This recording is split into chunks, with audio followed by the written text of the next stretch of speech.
அனைவருக்கும் வணக்கம். நான் டாக்டர் நித்யானந்தா. இந்த நித்தி ஹெல்த் கேரில் எழுதுகிற ஒரு முக்கியமான வீடியோ. இப்போ உங்களுக்கு தெரியும், இலங்கையில் தற்பொழுது மிக முக்கியமாக இலங்கை கலக்கி கொண்டிருக்கிற பிரதான பிரச்சனை டெங்கு. உங்களுக்கு தெரியும், இப்போ டெங்கு பாதிப்பு தற்போது அதிகரித்து காணப்படுது. இப்போ இது இப்படி திடீரென்று அதிகரித்து கொண்டு போகிறதுக்கு ஒரு முக்கியமான காரணம், பொதுவான காரணம் என்ன என்று நாங்கள் பார்க்கல. ஸ்ரீ ஜெயவர்த்தனபுரம் யூனிவர்சிட்டியின் professor, department of immunology and molecular medicine, Nilika Malavige சொல்கிறா என்னென்ன அவாண்ட இதன்படி, இப்போ பல்வேறு இடங்களில் பல்வேறு காலங்களில் இப்படி டெங்கு அதிகரித்து வந்தாலும் இலங்கையில் இப்போ ஒரு வித்தியாசமாக விரைவாக இந்த டெங்கு பாதிப்பு அதிகரிப்பு காணப்படுது. இப்போ இது ஏனென்று பார்த்தா, பொதுவாக இலங்கையில் வர டெங்கு 4 விதமான ஒரு வைரஸாக சீரோடைப், வைரஸ்ன்ற சீரோடைப் உபகுழு என்று சொல்லலாம். இப்போ டென்வி1, டென்வி2, டென்வி3, டென்வி4 என்று 4 விதமான சீரோடைப் இருக்குது. இவன் துணைக்குழு அவருடைய செயற்பாடுகளில் சின்ன சின்ன வித்தியாசங்கள் இருக்கும். இந்த சீரோடைப்புகள் ஒவ்வொன்றிலேருந்து ஒன்று சின்ன சின்ன வித்தியாசங்களாக காட்டும். இப்போ 2016 ஆண்டு வரையில், 2017 பெரிய தாக்கம் வரைக்கும் இதை இலங்கையில் இந்த பெருந்தாக்கத்தை கொண்டது டென்வி2 என்ற சீரோடைப் டெங்கு வைரஸ் ஆகும். 2016 ஆண்டிலிருந்து அநேகமாக இந்த டென்வி2 என்ற சீரோடைப் தான் இலங்கையில் டெங்குவை கொண்டாடுற ஒரு பிரதான டைப்பாக இருக்குது. ஆனால் 2023-24 ஆண்டு நாங்கள் பார்த்தோம்னா டென்வி3 என்ற சீரோடைப் தான் பிரதானமாக காணப்படுது. இப்போ இலங்கையில் மருத்துவமனைகள் எல்லாம் அனுமதிக்கப்படுற நோயாளிகளை பார்த்தா கிட்டத்தட்ட 80 விதமான டெங்கு நோயாளிகள், டெங்கு காய்ச்சல் பாதிக்கப்பட்டவர்கள் டென்வி2ஆலையும், 20 விதமானவர்கள் டென்வி3 டைப் சீரோடைப் வைரஸாலையும் பாதிக்கப்பட்டவர்களாக இருக்கிறார்கள்.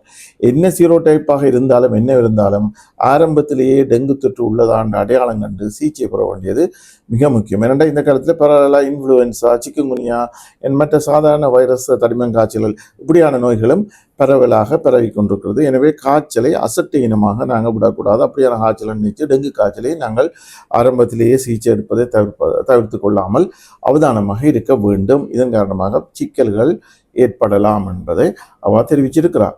இப்போ பொதுவாக அந்த டிலே ட்ரீட்மெண்ட், அதாவது சிகிச்சைக்கு போகிறதுக்கு தாமதிக்கிறது, கொஞ்ச நாள் பார்த்து போவோம், 2 நாள் பார்த்து போவோம், இப்படியான ஒரு டிலே பண்ணுறது தான் இந்த பெரும் பாதிப்புகள் ஏற்படுறதுக்கு, மரணம் நிகழ்வதற்கு கூட காரணமாக இருக்குது.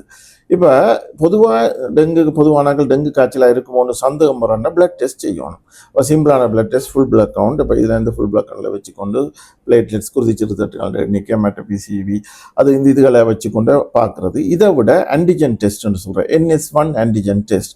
இப்போ இந்த டெஸ்ட்டுகளை பொதுவாக மக்கள் தாங்களாகவே செய்துட்டு அந்த குருதிச்சிறுத்தட்டுகள் எண்ணிக்கையை வச்சுக்கொண்டு தாங்களோட அசஸ்மெண்ட் எடுத்து NS1 ஆன்டிஜன் டெஸ்ட்டை செய்து அது நெகட்டிவ்னு அவை அதை பற்றி அசட்டேனமாக எனக்கு டெங்கு இல்லை, எனக்கு டெங்குன்ற பாதிப்பு இல்லைன்னு சொல்லி போட்டு பெரும்பாலானவர்கள் வீட்டிலேயே வைத்தியம் செய்கிறவர்களாகவும் இருப்பார்கள். அல்லது வைத்தியத்துக்கு காய்ச்சல் விடாமல் நீண்ட நாளுக்கு பிறகு ஆபத்தான நிலையில் அல்லது ஒரு சிக்கலோட வைத்தியசாலை நடுவர்களாகவும் இருக்கிறார்கள். அப்போ இதில் என்னென்னா டென்வி பொதுவாக இந்த முக்கியமான விஷயம் அவ தெரிவிக்கிற முக்கியமான விஷயம், இந்த டென்வி2 என்ற இந்த சீரோடைப் NS1 இந்த ஆன்டிஜன் டெஸ்ட்டுக்கு பாசிட்டிவாக காட்டுறது குறைவு. முழு பேருக்கு 100 விதமான ஆட்களுக்கும் காட்டாது.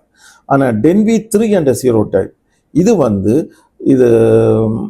அதால் டென்வி3 சீரோடைப்பால் ஒரு ஆளுக்கு டெங்கு காய்ச்சல் வந்திருந்தால் 3 நாளில் NS1 பர்சோனை பாசிட்டிவாக ஆகிடும். அது பாசிட்டிவ் காட்டும். ஆனால் டென்வி2 அந்த வைரஸால் ஒரு ஆளுக்கு டெங்கு காய்ச்சல் வந்தால் கிட்டத்தட்ட 63 விதமான ஆட்களுக்கு மட்டும்தான் அது பாசிட்டிவ் காட்டும். மிச்சாக்களுக்கு நெகட்டிவ் தான் காட்டும். அப்போ தனக்கு NS1 ஆன்டிஜன் டெஸ்ட் நெகட்டிவ் சொல்லி போட்டு இவள் அசட்டேனமாக இருக்கக்கூடாது. பரிசோதனை முக்கியமான டெஸ்ட்டில் நெகட்டிவ் எடுத்து தனக்கு டெங்கு இல்லைன்னு ஒன்று இருக்கக்கூடாது. ஏனைய அறிகுறிகளை வச்சுக்கொண்டு மருத்துவ ஆலோசனையை பெற வேண்டும். ஏனைய அறிகுறிகளை வச்சுக்கொண்டு வைத்தியர்கள் தீர்மானிப்பார்கள் இதற்கு மேற்கொண்டே பரிசோதனைகள் என்னென்ன.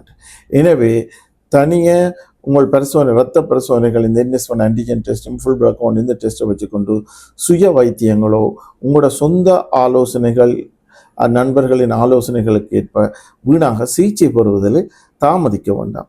எவராயினும் காய்ச்சல் 3 நாளுக்கு மேலே இருந்தால் உடனடியாக நீங்கள் வைத்திய ஆலோசனையை பெறுவதுதான் மிகச்சிறந்தது என்பதை இந்த நேரத்தில் உங்களுக்கு ஒரு உரிய ஆலோசனையாக இருக்கும். எனவே இதை கருத்தில் கொள்ளுங்கள். மேலும் டெங்கு சம்பந்தமான ஏனைய தகவல்களை அடுத்த பதிவில் சந்திப்போம். நன்றி.